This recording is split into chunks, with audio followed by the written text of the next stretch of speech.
Hello. Hi there. I am now live. Is anybody here? I can't tell. I don't know how these things work. I guess I'll just wait until a comment appears or something.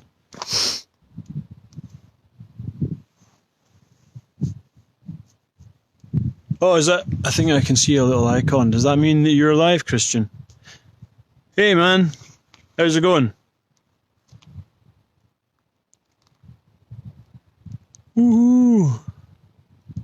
Who's Study Abroad Association? Or is that just... like, is that just the general public? Or what? Ah, right, okay. I was under the impression you might get specific names from people who buy... I mean, I have no idea how this stuff works. It's all quite new to me. Nice. So, expecting a bunch of folks to sort of gradually come on, and then at 5 o'clock we'll just get started, shall we? I mean, officially. Start telling you stuff. Aha! You are both one and the same, right? Got you. Have you got your baby there, Christian?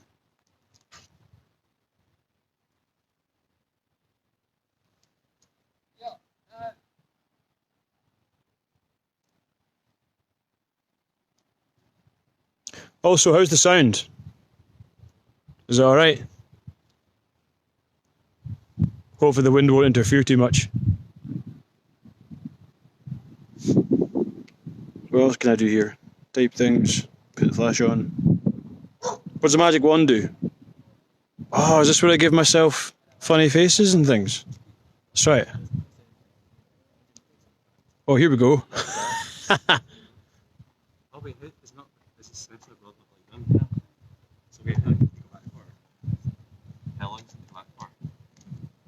It's not working.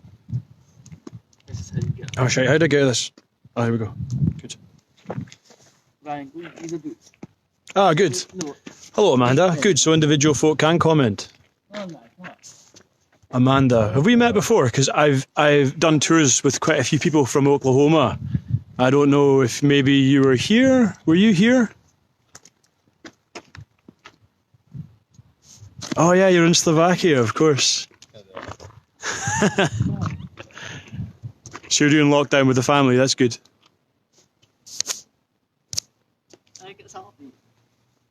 Alright, we've got quite a few viewers now.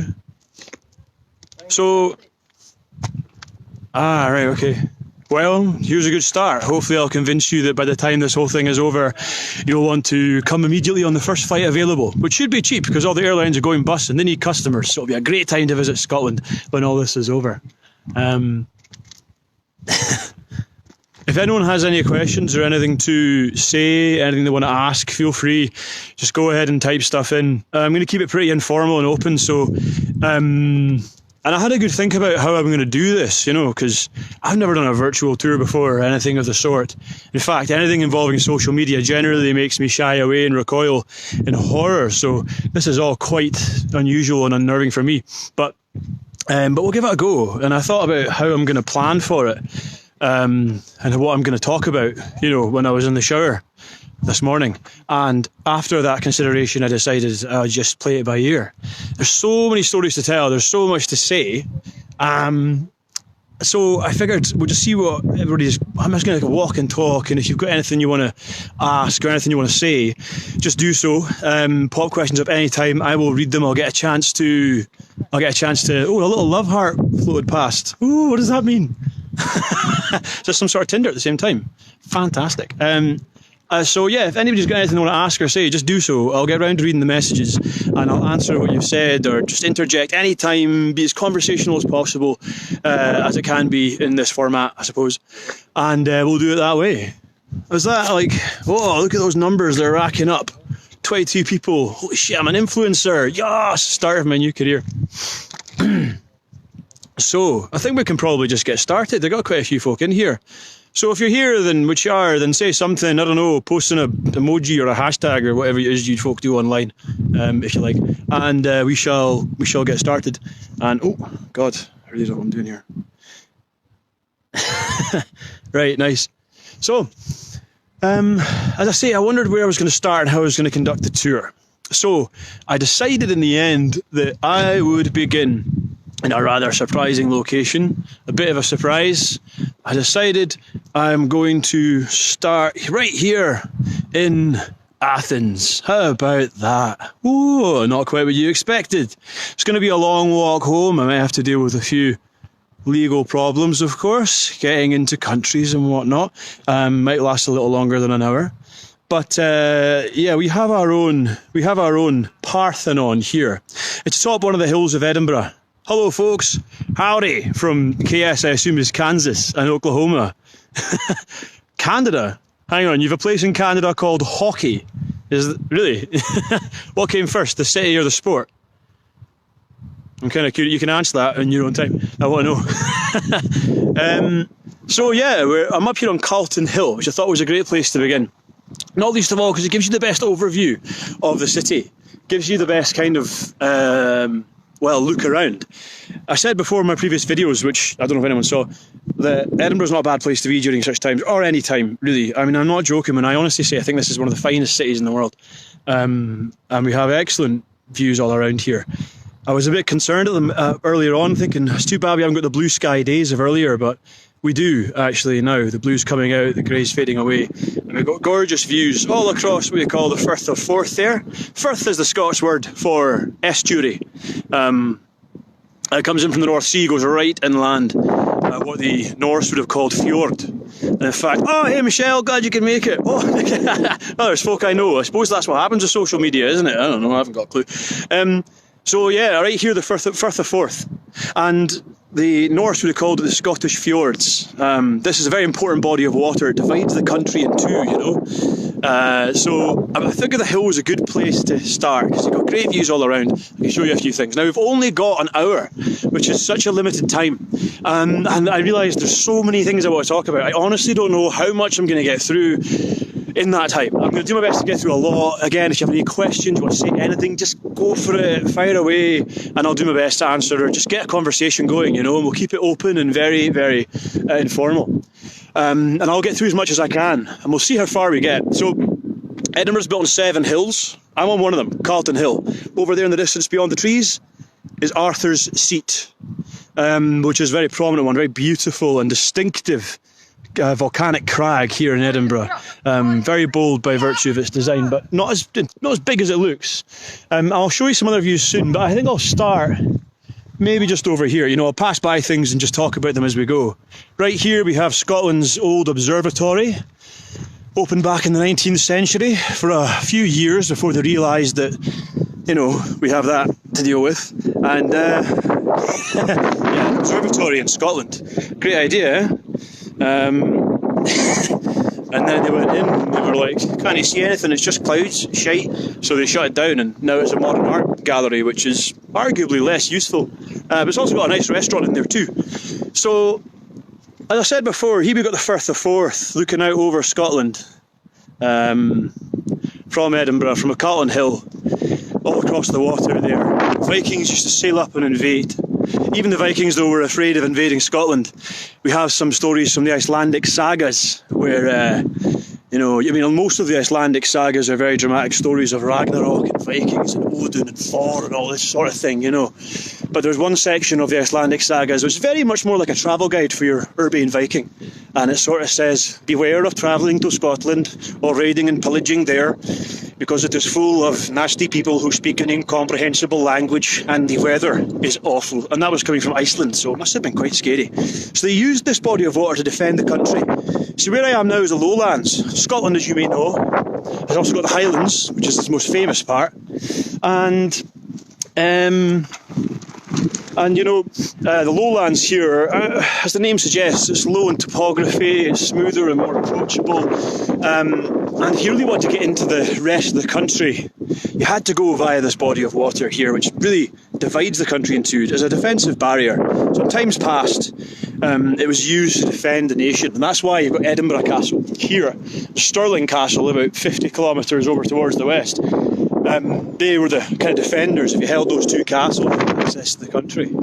So I'm just going to walk around in Spraffshite, which is Scottish for talk, and you can ask questions. I encourage you to do so. Let me know what your interests are. Anything you want to know about Scotland, ask. It makes it much more fun for me, okay? So there's a part of Edinburgh which sadly we will not be visiting. Down here we're going to move away from it, which is called Leith. Now, Leith is a sort of, it's the rough and ready part of Edinburgh, you know. It's dangerous, it's edgy, it's kind of it's dangerous and edgy, it's sort of, you know, gritty. Leith is not Edinburgh, even though it kind of is. Just don't say that to folk from Leith, but it's not Edinburgh really. It's, you know, Leithers are not posh wankers like the Edinburgh folk. No, they're dangerous. They're around the edges, you know, and edgy and stuff. At least that used to be the case back in the 90s. Leith has now undergone the great wave of gentrification, so now the most dangerous thing you'll find in Leith is gluten. But you get the idea. I had a feeling I was going to run into them. Hey guys! It's weird, even during quarantine you bump into people you know. Hey!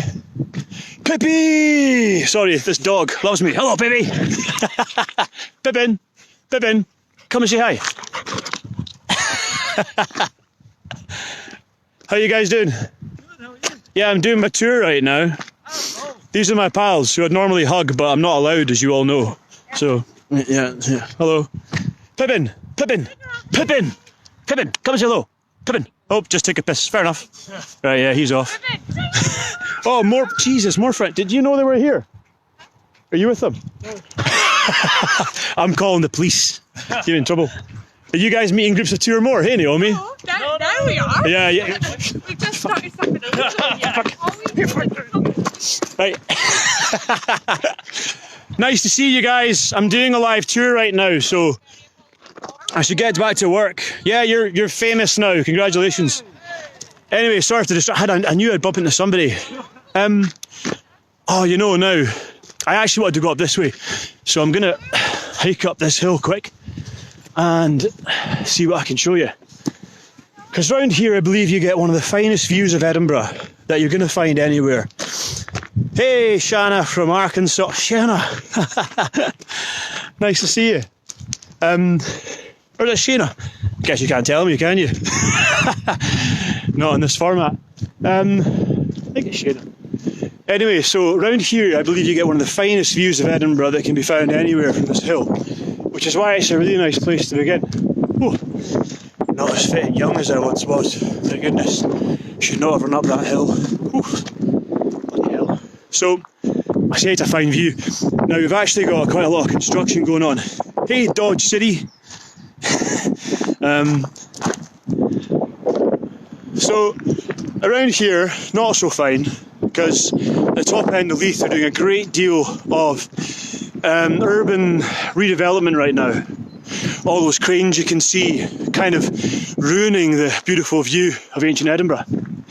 But that is the largest piece of urban redevelopment going on in all of Europe right now.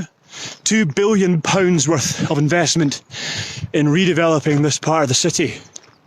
And it's quite necessary. During the 70s we built a lot of very ugly architecture, 70s brutalist architecture, just these big grey blocks which looked very sort of Eastern Bloc, you know.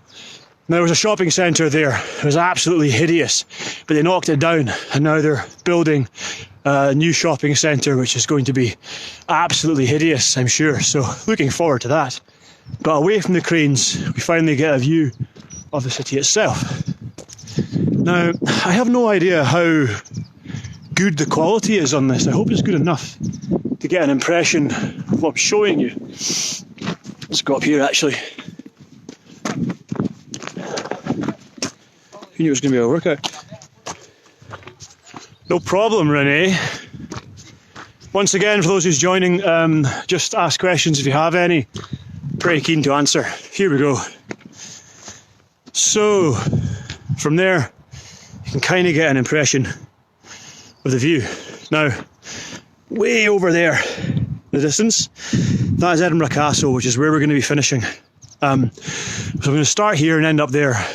and it's becoming quickly clear that I may have overestimated my levels of fitness to talk and walk fast at the same time. But we'll give it a bash. So I better get moving, because there's lots to see in the next hour. Now, who here has been to Scotland before? Have any been to Scotland? Have any of you been to Scotland with me? Because I've had a lot of folk from Oklahoma before. I'd also like to know. And, feel free to just type things in, talk, converse at the same time. Like I say, 7 hills, lots of jumping up and down and running around. Now, give you a view of where I'm heading. Edinburgh is in fact the greenest city in the UK. Last time I checked, it was 47% green. Let me tell you, it took a very long time to figure that out, but I checked. 47% green, and that has got green spaces all around, Yes, but not with me. Oh, too bad, Nora. I'll have to resolve it after the old quarantine. And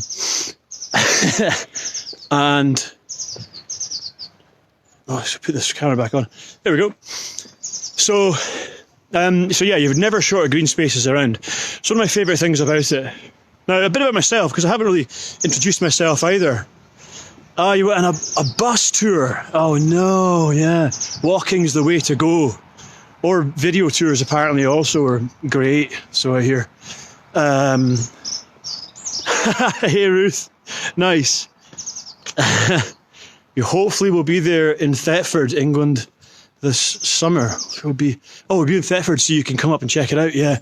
For a second there, I thought you were confusing England and Scotland, which is a reasonable thing to assume, because happens all the time. One of the questions I get an awful lot.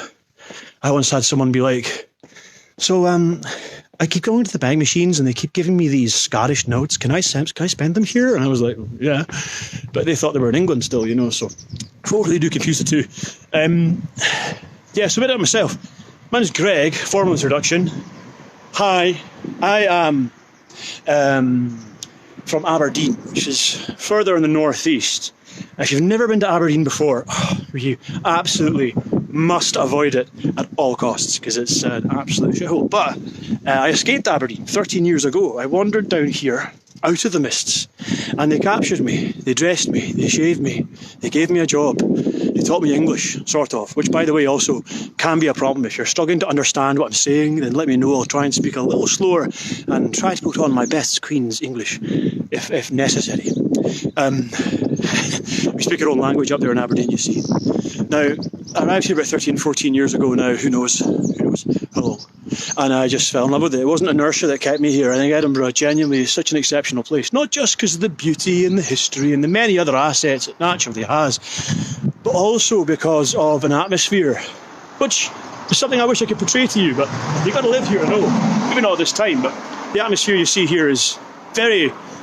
I find it somewhere quite... You can just kind of do whatever you want, be who you are. Nobody bats an eye, It's quite a... It's a nice place to live for that, You can be who you want, do what you want. The pace of life is nice and easy, I find. So you must come and see it sometime you get a chance. And of course the beauty, which I can show you, thankfully. Oh, I think actually we're going to nip in here briefly. There we go. Yeah, we'll nip in here, which is a graveyard. Who's that in the background? It's just a guy posing on the handrail. Fine. You've got to be concerned about these things, because Edinburgh is, in fact, as they say, the most haunted city in all of Europe. Yeah, so got to watch out for that. Apparently, there's more ghosts here there's more supernatural occurrences here than anywhere else in the entire world. How they quantify this? No idea. But there's a lot of ghosts. You've got to watch out for that. I'm going to nip into this graveyard because I know a lot of you are from the States. I've had a lot of Oklahomas, Kansases, that sort of thing. Feel free to type a "hell yeah" or something if you're from the States. Going to show you, fellow countrymen, that you might recognise in this graveyard. It might surprise you a little bit. Let's have a little look. Let's see. There he is. Who's that? Oh, that's right. It's Colonel Sanders, KFC fame. Fried chicken was actually invented in Scotland, just like everything else. See? Just kidding. It is actually, although I have had that question before, someone thought that's who it was. Any guesses who this is actually? Go on. First one to type gets a prize. Haven't decided what it is yet. Probably, like, I don't know. Any guesses there? Well, you're taking too long. I'll go ahead and tell you. This is Abraham Lincoln. It's the first statue of a US president outside of the USA. And it's here in a random Scottish graveyard. And the reason why, well, you can see here, it's got a slave beckoning up to Abraham Lincoln. This is in commemoration of Scots who fought in the American Civil War. Now, I would hazard a guess that at least a few of you watching this right now probably have Scottish heritage. No doubt about it. Every tour I do, in the normal times of year, there'll be someone who says, so do you know anything about the MacDonald clan? Because we're actually MacDonalds and our great-grandfather, so on and so forth, you know, and you get the whole story. Happens quite a lot. And, you know, a big part of that is because the Scots had a big part in the American Civil War. Sailed over there after a pretty tragic time here. Now, my mind is, oh, well done, Steph, you got there in the end. Now, my mind is sort of spinning with ways to condense these stories because there's so much to tell. So how can I begin with this? Right, well, I've got a bit of a walk, so I'll tell you. Back in 1690, that was when James VII was on the throne. Now, James VII was a Catholic man, and that was a problem because Scotland and England had gone through reformations, and they weren't Catholic countries anymore. And so they wanted a Protestant monarch instead. Now, the Protestant opponents, you know, by and large, of James VII here in Scotland, back then, they found a king they liked very much. And his name was William.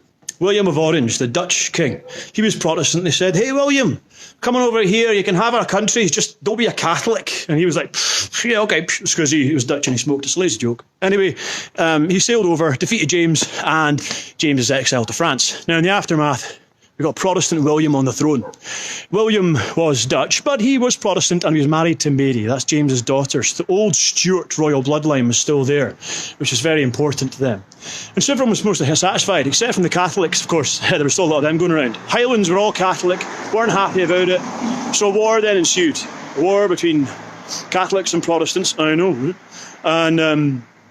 And by and large, now this is called the Jacobite Rebellion. 1690, if you support King James, who's also known as Jacobus Rex, this is Latin for King James, then you become a Jacobite, Jacobin. Now, if you were of that stripe, then you joined the rebellion. And at first it wasn't too big a deal, but as the years went by, it got worse and worse, and then matters were made even worse. In 1707, as more controversial events came around. In fact, you know what, I'm going to leave it there. I'm going to say, can anyone tell me what happened in 1707? It was so controversial to Scottish people. Can anyone tell me that? Can you? I'm going to leave it with you. Don't answer if you're a tour guide like my sister Steph, because you just, I mean, I know you know the answer. Can anybody else tell me what happened in 1707? And in the meantime, I'm going to tell you a little bit about this. We'll come back to that story. Let me look at some of the messages that folk have been writing. Let's have a look. 16... yeah, Busters, yeah, we covered that. Remember that view with you at sunset, yeah. Carlton Hayes, the Beltane Festival. Yeah, of course, Carlton Hill's where the Beltane takes place. And a bunch of naked hippies, all painted blue, red and white, all dance around and fornicate and light fires. It's really quite a spectacle. I'd highly recommend it. Beltane, you see, is the Celtic version, or Celtic celebration, pagan celebration, I suppose you could say, of when summer begins, the last day of winter. And they still celebrate it here. It really is quite a spectacle. Similar one happens, which celebrates the first day of winter. Beltane's the last day of April. Then the Samhain, that celebrates the first day of winter, is the, 3rd of May or something. Just kidding. It's actually October the 31st. You guys will know it's Halloween. We still celebrate the pagan traditions here because, you know, we're very old-fashioned, by which I mean we live in caves and hunt our food. So what else have we got here? Yeah, we did. You drank the Mortlach. You remember, my favourite whiskey. I hope you enjoyed it as much as I do. It's hard to get a bottle now. That stuff costs a fortune. All right, so let me show you a little view of some social distancing going on. And over here we have the relatively busy streets, Princess Street, not Princess Street, the Street of Princes. And this is the main thoroughfare of Edinburgh, if you will, in the modern time. Part of the new town. Edinburgh's divided into two parts, the old town and the new town. And, well, I mean, they're quite descriptive, really. The new town came into being from... All right, now bear with me because, you know, I haven't guided for a month and a half, I don't know, a week, month, 2 years, 9 years, who knows. Time's all faded together, blended together, I've no idea. I haven't guided in a while, so a lot of my information is slowly coming back to me in drips and drabs. Now, the new town was constructed between 1760 and 1830, I think is the years. And at the time, it was the largest piece of urban redevelopment going on at the time, in all the world, in fact. And it was also the first grid-like city in the world. I know we said we got someone here from New York. New York, as you know, is famously grid-like. Well, its design was based off of Edinburgh's new town. In fact, Edinburgh's new town was the first grid-like city in the world. So every grid-like city that came after it was inspired by its design. It's amazing that we took thousands and thousands of years of human development to realise that maybe it'd be more convenient to lay our cities out in a nice, clean grid. Before that, everything was designed by hyperactive 5-year-olds. Which is why, if you go to a European city, it's like a scribble of streets all crushed into a small area. And that's because they're mostly concerned with defence, you know? But the new town was about livability, about beauty, about glamour, and it was wealthy. It represented the kind of the outlooking positivity towards a new era of science, development and ambition and betterment for humankind back in the 18th century. Let things go since then, obviously, but at the time it was pretty nice. It was different to the squalid old town, which is where we're heading into now. Let me show you some of the surrounding views. How's the chicken doing from last summer's study abroad? Which chicken? I must have eaten it and forgotten about it. Sorry. I hope you weren't particularly attached to it. Now, here we have the Balmoral Hotel as well. This is the most luxurious hotel in all of Edinburgh. There's a clock tower on it as well, kind of like, I suppose you might say, is comparable to our little Big Ben. You can see it just emerging over the top of the building there now. We're going to talk about this a little bit later on with regards to somebody else who often gets talked about, and I almost walked into that fence there, often gets talked about in tours of Edinburgh, and that is, of course, well, you know, Scotland's famous for a great number of significant authors. In fact, Edinburgh was UNESCO's first World City of Literature. For all of its great authors that came out of here, such as Sir Walter Scott, who invented the entire genre of historical fiction. You have got Robert Burns, our national bard, famous for a great number of beautiful songs and poems. Talk about him a bit later on. And more modern authors as well. Maybe you guys have heard of J.K. Rowling. Huh? Yeah, may the force be with you. If anyone's a big fan, let us know. I'm currently deciding, I'm in two minds about which way to go on this tour, and it sort of depends on your interests. So if you have any Harry Potter fans, then give us an Expelliarmus or show us your Patronus or something, I don't know, and we'll figure it out. And if not, then, well, bugger J.K. Rowling and we'll talk about something else. Now, so this is the North Bridge, which I thought I wanted to show you the views of, but they're actually doing renovation work on it right now, as you can see. So you can't see the views, but we've had some views already. We're heading towards the Royal Mile now. Right. So, as I go towards the Royal Mile too, I guess I'll continue talking about myself because, you know, I'm a tour guide. And this is mostly a cover to do that. So. And you can tell me a bit about you as well. English professor here. An English professor is in you like English literature. And therefore, J.K. Rowling. The architecture is stunning, yeah. Edinburgh's architecture is absolutely amazing. You know, and of course there's plenty of places that have great architecture around Europe. The thing which makes Edinburgh so remarkable in this regard is it's one of the finest preserved historical cities in the world. And the reason for that, if the other is blah, right? Right, anyway, so the reason why the architecture is so beautiful, why it's one of the finest preserved historical cities in the world, because Edinburgh was never really successfully bombed in World War I or II. Other parts of Europe were ravaged by it. Glasgow was devastated by bombing, and the reason for that is because it had the largest shipbuilding port in the world. So, well, in Europe for warships. So it was heavily targeted for bombs and raids, but Edinburgh never really was. Except from one occasion when a Zeppelin ended up over the city back in 1916 on the 2nd of May, and using a fake cannon called the 1 o'clock gun that fires blank ammunition, soldiers at Edinburgh Castle managed to convince the Zeppelin it was using live rounds. So the Zeppelin turned away and retreated, and very little damage was imposed on the city. Although the Zeppelin actually dropped a bomb over Edinburgh as it left, right in the middle of town.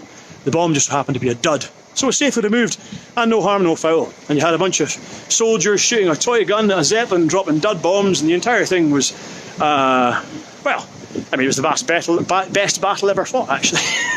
You know, all battles should be fought with toy guns from now on. Great idea. So, as I say, it was very preserved because it wasn't destroyed during the war. The other reason is a man called Patrick Geddes. Patrick Geddes, name you ever heard of, I'm sure, but he was inspirational. In the 19th century, he was the man when it came to town planning. Now, town planning may not sound like the most exciting subject, the sexiest subject in the world, but back then it was all the rage. He was a rock star. Patrick Geddes was responsible for the sort of, I can't remember the term they use for it now, surgical something or other, but his methods of being able to gut an old city and preserve the architecture were so important. It's the reason why a lot of the old buildings are still as well preserved as they are today. His methods were pretty used far and wide as far as town planning. It became the standard as far as town planning goes. And beyond that as well, he designed Tel Aviv, 50 cities across India, including Mumbai. So huge impact. Now this was all during the 1800s, a time known as the Scottish Enlightenment. We'll come back to that a little bit. Let me give you a view of something other than my mad ginger fizzog. So now we're on the Royal Mile. Now, there are two very good reasons why we call it the Royal Mile. Now, one of those reasons is that it is a mile long. But this is deceptive. It's not your standard mile. Don't be fooled. The Royal Mile of Edinburgh is, in fact, a Scottish mile long. And this is a very important distinction, right? I'm going to look you right dead in the eyes, camera, as I say this, because I want you to understand that a Scottish mile is 107 yards longer than an English mile. Yes! Freedom! Yeah. Sorry. I actually shouldn't make too much fuss, because right now the police might see me making a spectacle of myself, and we'll find out just what the boundaries are as far as necessary work goes. So I better not make too much of a spectacle. I'm getting stared at by fucking God, by the two people on the street. Yeah, it is totally empty. Now this is never, ever how you see Edinburgh. I've never seen it like this. If I'm honest with you, I'm really enjoying it. I've never seen the city this empty. You go out at night, you won't encounter a single person. It really adds to the beauty. It really adds to the the atmosphere. Because for me, I turned up in Edinburgh back. I don't remember. I turned up back in Edinburgh somewhere between 10 and 15 years ago. I don't know. And when I did, I had this great kind of, I was quite gothy coming here when I was in my teens, and I had this amazing sort of underground of this sort of subculture, And all the Royal Mile was sword shops, and all the wee back alleys known as closes, of which there are dozens. They were all kind of heaving with sort of shady characters and just interesting people. It was really, really interesting to me. And at night, when the mist pours in and everything's dark and eerie and mysterious, I just fell in love with it at that moment, of exploring it. But I must have been about 14 years old when I came here once with my dad and went walking around and convinced some guy much older to buy a sword for me with the £42 that I'd saved up washing cars back in Aberdeen. My dad wasn't happy. But, that was what it was like. Oh. And I loved that atmosphere it had. Just so eerie and mysterious and magical. Something which is increasingly hard to find these days. So let's kind of come back a bit with that, Because let's be honest, working in tourism, tourism does it's a double-edged sword. And more the city just becomes sort of... yeah, Steph. Let's not talk about it. The city does become... just a bit of it's full of tart and tat, lots of shops selling tart and stuff, bagpipe music blaring out the shops. So it's nice to have it back in its kind of natural state without all of that again. It's really beautiful to see in this one way, enjoying that atmosphere. Hope quarantine's been going well for the rest of you. and that you're all enjoying your own apocalypse. Obviously it's terrible. There's lots of widespread suffering and all that. For me personally, purely on a personal level, what it's meant is that I can't do anything, really, apart from sit inside and play video games all day, which I'd like to say 13-year-old me would be delighted about, but 33-year-old me is also kind of okay with it, to be totally honest. It's concerning, but hey, what are you going to do? Got to make the most of it, as we are. Anyway, back to history. Did anyone answer any questions that I may or may not have asked? I don't even remember if I did. Let's see. I don't think so. So, yeah. So, now the Royal Mile, I told you. Well, it's a Scottish Mile. 1 mile, 107 yards long. And at either end of that Royal Mile, there's palaces. There's a palace inside the castle. But the royalty never liked it. It's quite small, and they always said it was a cold and windy place. No idea where they got that idea from. And there was another palace down at the bottom of the Royal Mile, Holyrood, which is much more comfortable, much more luxurious. So 2 palaces, making it very royal indeed. It used to be separated into several different kind of boroughs or streets, called the likes of Canongate, Holyrood, and other ones as well, which it totally is getting mine. But now it's all been kind of joined into one. And on the Royal Mile, well, actually, first of all, how the street was composed, how it came to be. Well, Scotland's all volcanic. I said it's in 7 hills, and the last time these volcanoes erupted was 250 million years ago, back when we were all just a twinkle in the eye of a randy lizard, right? And gradually the tectonic plates beneath the earth shifted, and the small piece of land we call Scotland today drifted north and collided with another bit of land that would come to be known as England. Now, when those two collided, it was cataclysmic, quite fittingly. The ground was crushed and the mountains were raised, and you ended up with the mountainous landscape you have today. But the mountains in Scotland used to be higher than the Himalayas, higher than Everest. But when glaciers drifted in from the northwest about 19,000 years ago at the end of the last ice age and out towards the east, it eroded away the volcanic rock and the softer sediment, and it left the harder basalt underneath. So that's what Edinburgh's built on now. We'll come back to that in a little bit. My favourite Edinburgh coffee shop, it's round the corner from where I live. It's my favourite because it's convenient, Actually, that's not true. I love my coffee, but there's a little great one called Hideout Cafe that's just opened up. But there's so many good coffee shops here. It's got a great cafe culture. Gaia was my second home for a long time. Sicilian place. Does the best arancini and pasta. I wish I could go to Gaia. But even if I could, I wouldn't be able to enjoy it because, I'm celiac now. So. Anyway, so now we're in the dead centre of the... the vibe from the artists. Don't know, haven't spoken to them or anybody else. But everyone's pretty pissed off. The cancellation of the festival is that is a watershed moment for anyone living in Edinburgh. I believe that's kind of the moment where everyone in Edinburgh was like, oh, whoa, this is actually a real thing, Like, it kind of was a big deal because of that. What I want to show you, it kind of made it real. Edinburgh Festival is the largest arts festival in the world, incidentally, for those who don't know. Up here, now on top of there, you can see there's a creature. It is not a horse. Can I zoom on this? Oh, I can. Look at that. Whoa. Technology. So that there is not an ordinary horse. That is a unicorn. Scotland's national animal. That's right. Scotland's national animal is a unicorn, which is embarrassing, isn't it? So why? Well, the story goes back to... It's a very famous part of Scottish history that you may have heard about when back in the year 1286. What time are we on, actually? Let's have a look here. Okay, right. I'll do it quick. Back in the year 1286, right? That was when Alexander III was on the throne. Alexander III was a great king. Everyone loved him. He had reigned for over 40 years, which is very impressive for a medieval king and for anyone in the 13th century to go that long. And he defeated the Vikings, which is no mean feat. If you guys have watched the TV show Vikings, then you know that they were dangerously sexy. Spent a lot of time lounging around, pouting and smirking. But they also did other stuff too. Amongst it, raiding and pillaging, conquering Ireland, laying waste to parts of England, the terror of Europe. But here in Scotland, didn't get far. Alexander defeated them. So pretty cool. Everyone loves Alexander. Now, He had suffered some tragedy. Alexander outlived his own wife and 2 children, so he had to remarry and create a new son, hopefully, as it was in the day. He married a beautiful young French princess. Now, in doing so, they celebrated their marriage here in Edinburgh, right? It was a big party. Everyone was ready for it, couldn't wait. And then it turned out that his own wife, his new princess, she couldn't make the party.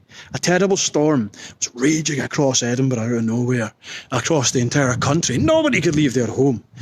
And Alexander, he rued that he had not listened more closely. He knew the storm was coming.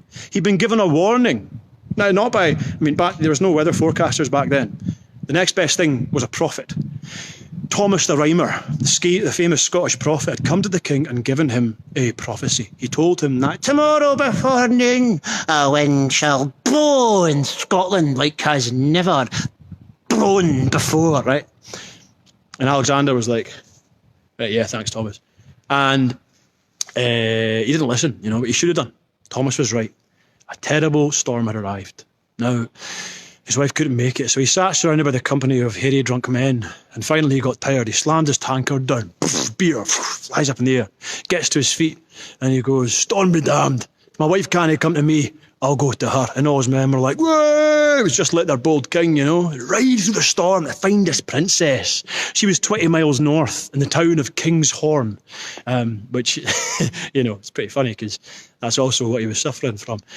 So anyway, he went off on his ride, and all his advisors, his squires rather, they quickly got their gear on, they got on their horses, they went with the king. They lost him. The next day they searched everywhere for him, and they found him just before noon at the base of a cliff with a broken neck. The king was dead, and now they had to choose a new king.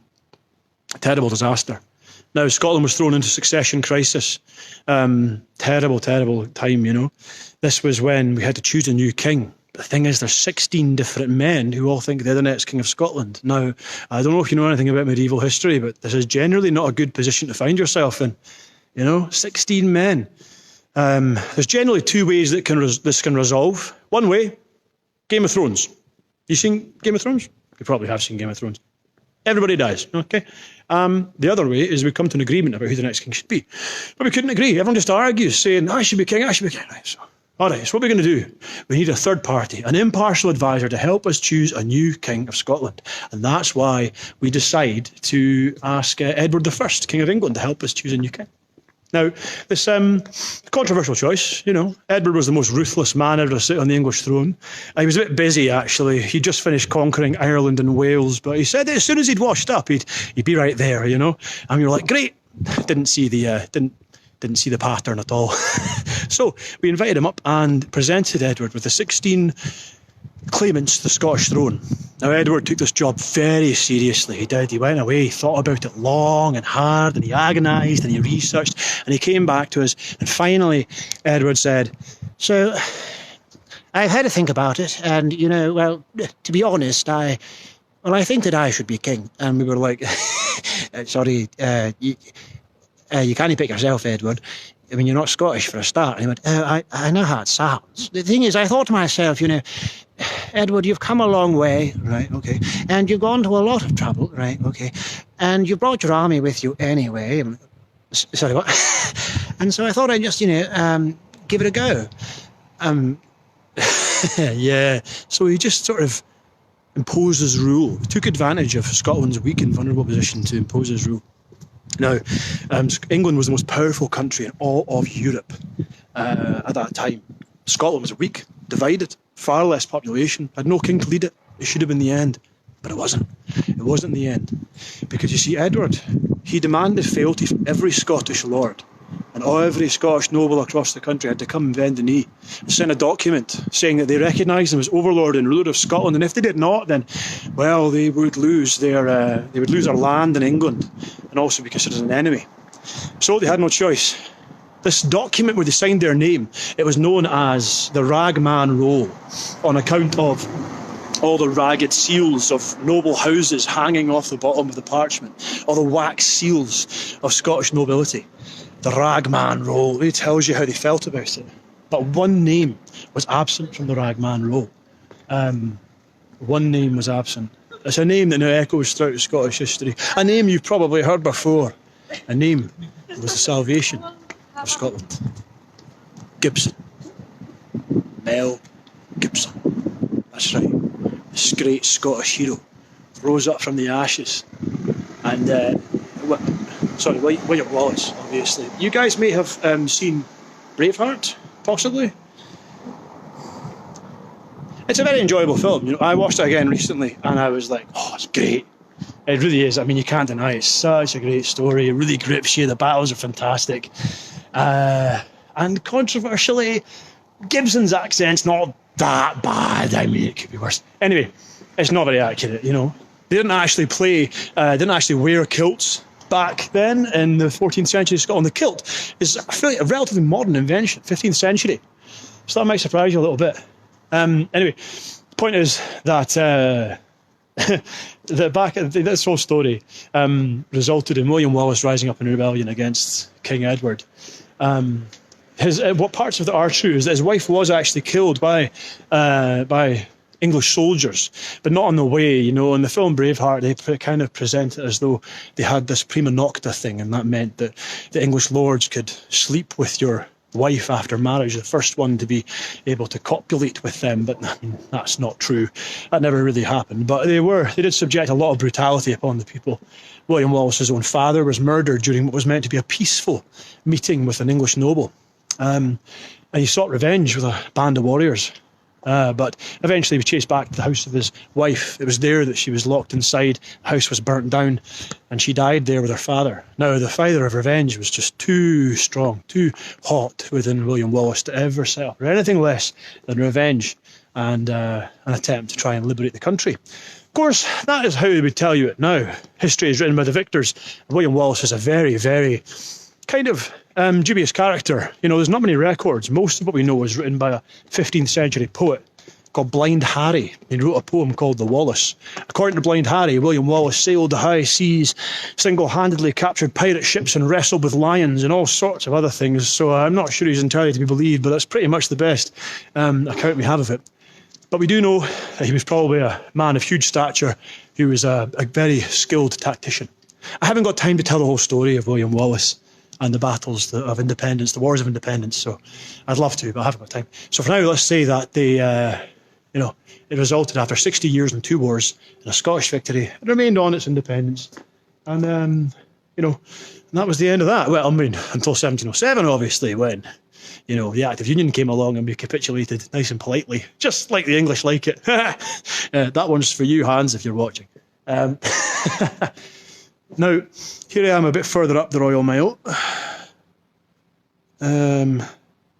So, again, completely dead. You will never, ever see this quiet. Right here we have the hub, which I spoke about in one of my previous videos. Highest spire in Edinburgh. Sandstone's all dark. Well, you know what? If we've got time, maybe I'll nip into... Yeah, let's nip in there. We've got enough time.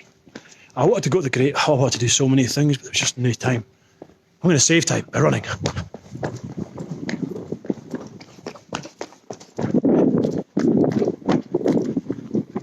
I want to go into a lovely little courtyard. I mentioned how... yeah. I haven't spoken to Hans since that rugby comeback. Oh, that was brilliant, eh? 38, my goodness. How did we talk about that? I can't remember. So I told you how Edinburgh's full of these. Full of those shady wee passages with shady characters walking up and down them, like the shady figure here. The shady figure. They're called closes. Scots word close is kind of Scots for enclosure, and there used to be over 100, almost 200 of them, they say at one point, up and down the small mile.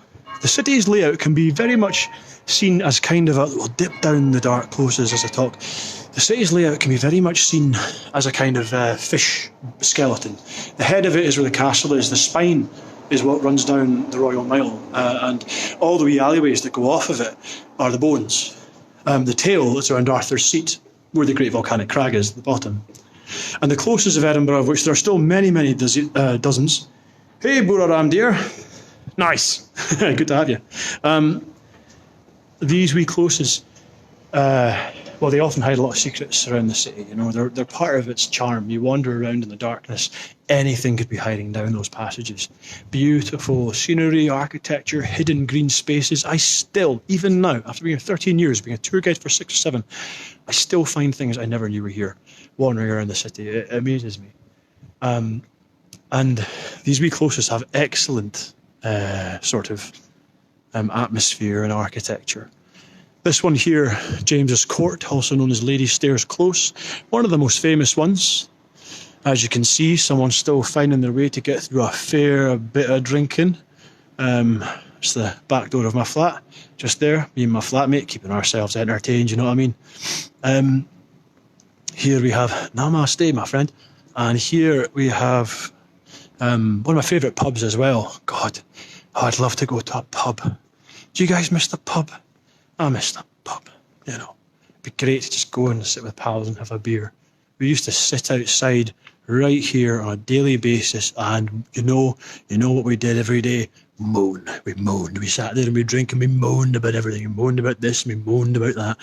Drinking, getting pissed and smoking bags. Not me, you know, my mates. And that's why they always insist we sit outside. In Scotland, which is, you know, I always have an issue with that. I'm always like, can we sit inside? But they all want to smoke. You know, it's freezing here. Anyway, I'm going to sit down. This is where we usually sit. It's a great wee pub. See this here? The Jolly Judge. That tells you something as well. Now, why is that judge jolly? Why is he jolly? Is he jolly because he's just hanged some terrible criminal? No, he's jolly because he's got a pint and a big red nose. That's right, he's pissed. He's an alcoholic, that judge right there. See, the Jolly Judge is named after all of the drunken advocates at a time back in the 18th century when everybody was forced to drink booze. It's terrible. You know, it's really bad. Nothing's changed though, I have to say. And before I tell you about the pub, actually, tell you a story here. So this is Lady Stairs Close, very beautiful. This wee building, named after this one, Lady Stairs Abode. Now, Lady Stairs was her name. Don't worry, gentlemen, you can use the stairs. See, look, stairs. Bup, bup, bup, bup, bup, bup. Easy peasy. And Lady Stairs lived here. She loved this home because it gave her the privacy from which to enjoy her books and literature. She was a very fan of reading. Her husband, Lord Stairs, was one of the men who were very much responsible for causing the Act of Union to pass in Scotland and England, therefore politically join officially in 1707. And, you know, I always found it mysterious that, like, the day after that document was signed, he died. Apparently of natural causes, but who knows? Seems a bit conspicuous. Anyway, this beautiful courtyard. Very, very, very, very famous. It's a great place to come and check out. It's got the wee lantern there right in the middle. It's like something of an 18th century crime thriller or 19th century crime thriller, you know. And down on the ground, you've got bits of writing from famous Scots of all kinds. The building itself is now the Writers' Museum of Scotland. But what I want to tell you about here is that inside that you will find a lot of information about our big three writers. So Walter Scott, Robert Louis Stevenson and Robert Burns. And there's also another little known poet called, he's down here on the bloody paving stones because I've gone and forgotten. Robert Ferguson, there we go. And Robert Ferguson once called this town Auld Reekie. Auld Reekie means old stinky, old smelly, old smoky. And it absolutely was at one time. It was filthy, disgusting. And that was because of the walls. Walls popped up around Edinburgh back in the 1513 after the Battle of Flodden to protect us from England. Now these walls covered an area of half a square kilometre. It's not a very big space. When that happened, there's a narrow space everyone had to live within, and the population increased to the point that it became the most densely overcrowded city in all of Europe, in all probability. There were 35,000 people living in half a square kilometre. That would be more overcrowded and overpopulated than Dhaka, Bangladesh is today, which is the most overcrowded city in the world. And there was no sanitation, so you can imagine what it must have been like. Absolutely miserable. And, you know, as a result, you had all these folk living in absolute squalor. Miserable existence. And, you know, the buildings were twice as high as they are today. The reason for that was because with all the overpopulation, there was no homes to be had, so everybody just built a new home on top of the houses that already existed, up to 14, 15 stories high. And of course, there was no sanitation of any kind. So you and your family of 6 are living up there on the top floor, the 14th, 15th floor, you know, and you do your business in a bucket all day long. And when that bucket gets full of waste, what do? You sling it out the window from 15 stories high, from 16 stories. One historian at the time said the splashback was 2 stories in itself. Now, at any time you're walking around the streets and suddenly, you know, there's crap flying all over the place, flecks of shite flinging back and forward. It was absolutely disgusting. Folk would pray for rain. Rain would come, wash the city, and the water would wash all the filth and excrement down the sides of the hills. Now, part of that ended up in the Princes Street Garden, which now today runs between the Old Town and New Town. I'll show you if I can get a good picture of it just shortly. And the gardens, which are very beautiful today, very well fertilised, I suppose, they were once the Norloch, the North Lake of Edinburgh, which was a large body of water. It was the only nearby source of fresh drinking water for the people of the city. But of course you couldn't drink the water. I mean, it was a bit lumpy, because that's where all the rubbish and the shite, the detritus from town ran into. So if you couldn't drink the water, you had to drink beer. Everyone in Edinburgh was forced to drink alcohol since the 18th century. And the result of this was that, everyone was drunk. Now, of course, if you're going to throw a bucket of shite out the window from the 15th story, it's only polite to warn people below of what was going to happen. And so, before you'd throw your bucket of waste at the window, you lean out the window and you'd shout, "Garde l'eau!" Now, that comes from French. Garde à l'eau. Garde à l'eau in French means look out for the water. So, it's meant to be a bit more European and graceful and elegant, a bit kind of, you know, like, ooh la la, garde à l'eau, you know, like it was a bit more graceful. But we couldn't get our tongue around the language, so we butchered that phrase into garde l'eau, Scots term. Because they're about to throw a bucket of poo out the window. Now, the thing is that a couple of laws had been passed in Scotland at the time. For example, you could only throw your bucket of waste out the window after 10 p.m. at night. That was the law, so you had to wait until the church bells rang in the evening and then you empty your buckets. The thing is that by the time 10 o'clock at night came around, everyone had been drinking beer all day and the entire city was pissed. Everyone was drunk. They're all walking around, staggering about, and above someone would go, "Garde l'eau," and those below would go, "Huh?" And you can imagine. And that's why the individual that suffered that fate became known as the shit-faced drunk, a term you may have heard or even used to describe anyone who's had too much to drink, because they quite literally were covered in faeces. Or so goes the story, anyway. Makes for a good tale. Right, now finally we are at our last destination, which is Edinburgh Castle. Look at that, there we go. Not many cities can boast such a view, such a sight. Edinburgh Castle. Absolutely spectacular. I honestly never tire of looking at this castle. Or the city, you know, all the years that go by, I never tire of it. And even, you know, no matter what your mood is, no matter what's going on, I walk around this town with its ancient atmosphere and its mystery.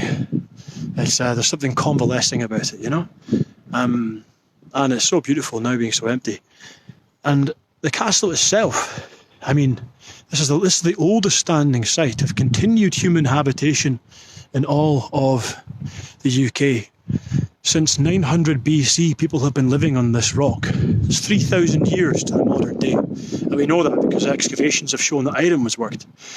But they may have been living here before then too. I mean, there's a whole other subject. During normal life, I would do tours of this castle that would last up to 2 hours. And even then, I'd scratch the surface, so I can't tell you much about it. I guess that you'll just have to come along and check it out for yourself after the whole quarantine's over. So, from the Esplanade, you can see the beautiful views that we have across the south side of the city. The original Hogwarts, Squee, and Arthur's Seat. And there you have the black rock of the castle as well. I can't get it. The rock itself fascinates me. It's basalt, absolutely gorgeous. There, that craggy part. I told you how the glaciers came at the end of the last ice age about, 19,000 years ago. It eroded away all the softer sediment and it left the basalt exposed because it stood firm against the ice. As the glaciers headed from the northwest out towards the east, where the Royal Mile is now, well, it collided with the basalt inside the throat of the volcano. It left a trail of sediment running from the top of the rock all the way down, and this is how the city was formed. Edinburgh primarily was not designed by any human hand. It was designed by cataclysmic forces of nature, from volcanicity 250 million years ago to tectonic plates moving it way up to its northern part of the world now, from glaciers, finally carefully sculpting it into the way it is today. So it was preordained, you know. Yeah, really quite something. Never fails to amaze me. There's so many more tales I want to tell, but I haven't got the time. I think we probably have to wrap up. What are we on now? 55? Yeah, probably. So I hope you enjoyed this taster of Edinburgh. I hope you enjoyed hearing these stories just a little bit. It's been very enjoyable for me, you know, after quite a long time being locked up, sitting indoors doing nothing.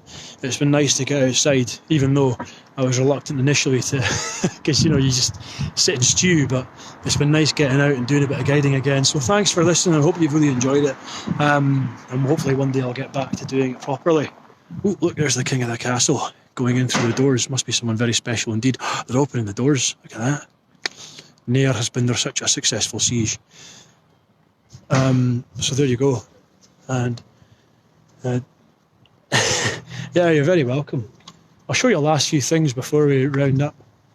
Not least of all, blue sky. Look at that. Wow. Anyone else would be delighted about it, but I'm probably getting sunburn. You wouldn't believe how easily I get sunburn. Even in Scotland, it's the only place that I can really live. So here we have the castle up close and its ramparts. It's got a bridge. It's got a lovely little kind of thingy, moat, you know. There are actually like knights inside the castle right now, it appears, so I'll be careful how close I get. But here you've got a couple of famous characters. So here you go on the left, you've got Robert the Bruce. That's King of Scotland, the salvation of the country back in the 14th century, who managed to fight off the English aggression. And of course William Wallace, very stout character here on the right, sculpted in 1929, 600 years after the death of Robert the Bruce, and placed there too. Yes, we do. Moonburn, it's a thing. Don't let anyone tell you otherwise. It's not easy being ginger. Last bastion of acceptable prejudice. It's true. It's true. Even in Scotland. Well, I think I'll tell you one last tale. And yeah, why not? I mean, after all, you can always just bugger off if you want. It's not like a normal tour where I see folk walking away or leaving, you know, so I'll never know anyway. I'll just keep on talking. Let's talk for a minute. I'll do one last tour for 5 minutes and those who stick around can watch it. If you've enjoyed the tour, you can always give us some money, like leave a tip. I think there's some sort of link by which you can do that, and you can feel free to help me survive this whole debacle, and that'd be much appreciated if you've enjoyed it. That'd be grand. So yeah, that would help a lot. I'm getting into this whole virtual tour thing. It's great, you know. I mean, I don't actually have to look anybody in the eye. I can just talk and walk around almost like I'm on my own, and I don't even have to put pants on, which is fantastic, you know. And by pants, I do mean trousers, obviously, because I'm doing that for you. I hope you appreciate them. It's me being culturally sensitive. Not pants, as in like underwear, which obviously I'm not wearing because I'm Scottish. How would I wear underwear? It's silly. And you can't smell the whiskey in my breath either. So now, yeah, I want to tell you one last story. One of my favourites. You know, the castle, it's been made in all sorts of different times, and you know, different parts of it. Right, the walls here, for example, were built in 1888. Yeah, cheers, Ruth. Thanks. It's really good to hear from you as well. I'm glad to see you're doing well. Really nice to hear from you. And send my love to your man. The name escapes me, but tell him to say hi. Take care of yourself. So what I tell you about that, you know, because the oldest building in the castle is from 1130. The walls here from 1888. Now that's all because of one very important Scottish figure I will leave you with. More than William Wallace, perhaps the most influential man in modern Scottish history is Sir Walter Scott. Now I told you the story about how in 1690, you know, they wanted a Protestant king, blah blah blah, Jacobite Rebellion. Now the Jacobite Rebellion, bloody war, 60 odd years. 1707, Act of Union, Scots and English battling over one thing or another, but also Catholics and Protestant. The Jacobite Rebellion often gets framed as a... I think the link has been shared by the Study Abroad Association. If you go up, I think. I mean, don't ask me to do it. I'll make a mess of it. Anyway, so God, they fair belt up this. Tell you, God, must think you can outrun the virus. Now, back in the 18th century, the wars rage, and the Jacobite Rebellion often gets framed as a thing between Scottish and English, but actually it was much more a religious war, war of ideals, really, about the Act of Union and about the nature of religion across the countries here in the Isles, and the King. And initially it started out very well. The Jacobites did a great job because they were a fearsome bunch, right? If you can imagine an army of 8,000 of me, but bigger, hairier, gingerer, and scarier. That's what it was like. The Highland culture was a warrior culture. To live on your lord's land, you had to fight for him. And they were raised fighting, battling, and they were good at it. They loved a fight. They loved a melee, getting up close, beard to beard with the enemy, And so they were a terrifying bunch. Also, in paintings and TV shows such as Outlander, for example, if maybe you've seen that, I'm sure you have, they often get depicted wearing kilts in battle, but in reality the kilts used to get in the way a bit, so they used to take the kilts off and then charge. So if you can imagine several thousand sets of flaming gonads bouncing your way, then you've got an idea of what's coming at you, Pretty scary. Now, for all their ferocity, though, they found themselves outnumbered and left in the hands of poor commanders. And in the year 1746, the Battle of Culloden, the last land battle ever to be fought on these islands, up there in the north, you see, way up there near Inverness, is where they finally made their fight, the last stand. The Duke of Cumberland and his Union soldiers in their red coats, as you Americans would come to know them, well, they were victorious over the Jacobites. Thousands died, and it was kind of the last battle of that war. So the rebellions were crushed in 1746. In the aftermath, time of great misery ensued, terrible misery. As folks started asking some serious questions, they started asking what had been the cause of all this death, misery, warfare and strife. And the answer, Scottish culture. Highland culture, in fact. It was all these backward barbarians holding on to bygone ways, kilts. Honestly, bagpipes, really. This savage tongue they keep on speaking, in Gaelic. Can they not speak English? If only they could be a bit more like us. Common theme through history. And so it was that they tried to ban every aspect of Scottish culture in one way or another.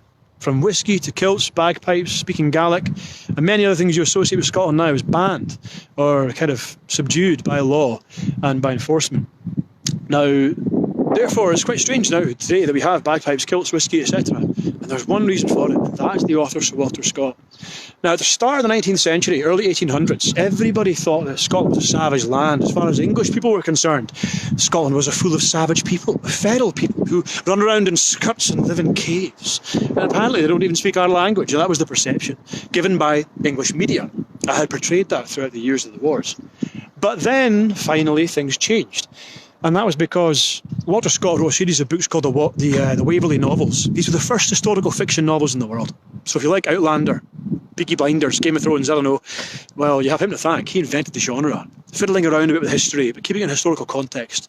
The fictional character of Edward Waverley, he would travel north from England as a soldier in these novels. He got captured by the Jacobites, and he fell in love with the Jacobites. He fell in love with the Scottish culture. It's a story of how he comes to learn that Scotland is not a savage land full of backward people. It's a beautiful land of rolling mists, high mountains, beautiful enchanted lochs, of ancient rich culture and history, of majestic castles, tall, handsome men with red hair, blue eyes, ginger beards, long jackets. Anyway, the point is that this rather romantic vision of Scotland really kicked off. Everyone in England read the Waverley novels, fell in love with the idea. They all wanted to come and see it themselves. And so they did. They thought it didn't sound so bad. Up north they came and they found that Scotland was a wonderful place. And then everybody was reading these books. In fact, the books had taken the literary world by storm, anonymously published. No one knew who wrote it, but they all loved the Waverley novels. And then it was written by one King George IV. Now, George IV was not a popular king. He was hated by his subjects. He lived an indulgent and elaborate lifestyle when his people were starving. His indulgences were insane, given the time, but he didn't care. He was fashionable. That's what was important. And when George IV heard about these fashionable books, well, he simply had to read them. They were the talk of court. So he read them, and he said, "My goodness, Scotland sounds absolutely fabulous. I must see for myself. Come on, let's go." And so up north they came. Now, when George IV visited in 1822, there was to great fanfare and applause. And, Sir Walter Scott at this time was trying to enhance the image of Highland culture. And so that is why he put on the most ludicrous display of Highland pageantry ever seen. Lowlanders who had never been seen dead wearing a kilt were all running around wrapped in tartan, chucking logs about the place, playing bagpipes, all for his benefit. Everyone was excited. It was the first time a king had visited Scotland in 170 years. And so a huge occasion. He arrived in George Street, over there in the new town, and George Street is where the main street of the new town now, named after his visit in 1822. Now, if you go to George Street today, you can find a statue of George IV. That statue is flattering, to say the very least. Here we go, a quick view of it. See that? Beautiful view across there. In fact, you can even see the statue of George. I never noticed that before from here. If you zoom in, I'll zoom in there. There he is, Georgie boy. That, I believe, is George's statue on George Street. Now, when he arrived in 1822, everyone was there. Highland lords, English nobility, all gathered for the visit of the king. And the king was so excited he wanted his own kilt made. So he made George a kilt. It was a bit short. Now, when he stepped out of his carriage, before all the people of Edinburgh, he began to immediately prance and preen about in his majestic Highland kilt. And everybody went, as he dangled his way about on the podium. And everyone started to titter and laugh, until one woman, she loudly declared, "The king's kilt is a bit short for modesty's sake, is it not?" To which Lady Hamilton Dalrymple responded, "Well, since the king is amongst us for such a short time, it's good to see as much of him as possible." A Highland noble said, "Aye, if only the king were seen at all. He's wearing a pair of buff pink trousers to cover up his royal knees," which means he was wearing pink trousers to cover his flesh. George IV, you see, was humongous. He was enormous, and very, very much in poor health. He had gout, he had diabetes, and it was quite a sight. The poor man was embarrassed, you see. His medical conditions, his poor health, meant that the skin on his legs was literally rotting. It was ulcerated in a very bad way. And so he wore pink tights underneath his kilt to imitate the flesh and look like skin.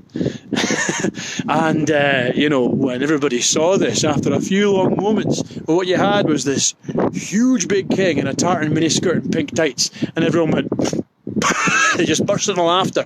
Everyone starts gales of laughter rolling around the streets, and they're all shouting, "George, King George, yes, my God, son, look at you, you're fantastic," right? And so they're all laughing and cheering, and he is never used to this response. He is hated down in England, so when he sees all these folk cheering for him, he suddenly goes, "Oh my goodness, I had no idea that I was so popular up here. Yes, it's nice, isn't it? Yes." And he starts to show it off. He comes up here to the castle, and from those walls, the Half Moon Battery, that circular wall you see up there behind the gatehouse, he stood. And for 15 minutes, the people all crowding here, the esplanade, they cheered, "Huzzah for King George! Huzzah for King George!" And he stood tearfully doffing his hat, and he turned to a nearby aide, and he said, "My goodness, to think that such a scene exists in all the world, and yet here I find it in my own dominions, and the people are as beautiful as the vistas themselves. Absolutely fabulous." And he was taken. Fabulous is what he said. Now, he was so taken aback, in fact, that he went back down to England. In the following years, he then reversed and repealed laws that inhibited the flourishing of Highland culture. So it was all because Sir Walter Scott wrote those books and enticed English citizens and the king himself to come up north to find out for himself that Scotland is not so bad. I suppose that's a nice note to round off on. So you can find out for yourself. Hope you've been encouraged to come and visit after this whole thing ends. Once again, thanks a lot for coming along. Yeah, cheers, man. And yeah, thanks guys. It's been great to get outside. So take care of yourselves, look after one another, and see you later. All right, bye.